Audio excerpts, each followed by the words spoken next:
كلامي يا خويا ويروح يجربها.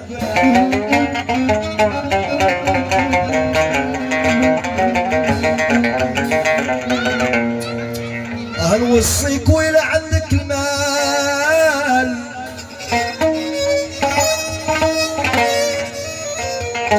هنوصيك إلى عندك المال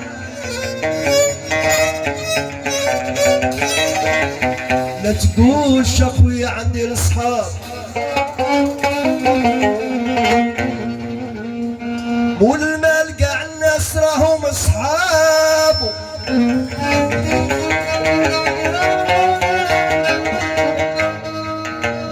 اصحاب حاجتهم من اللي تحتاجهم والله ما يتصابوا يا قلبي.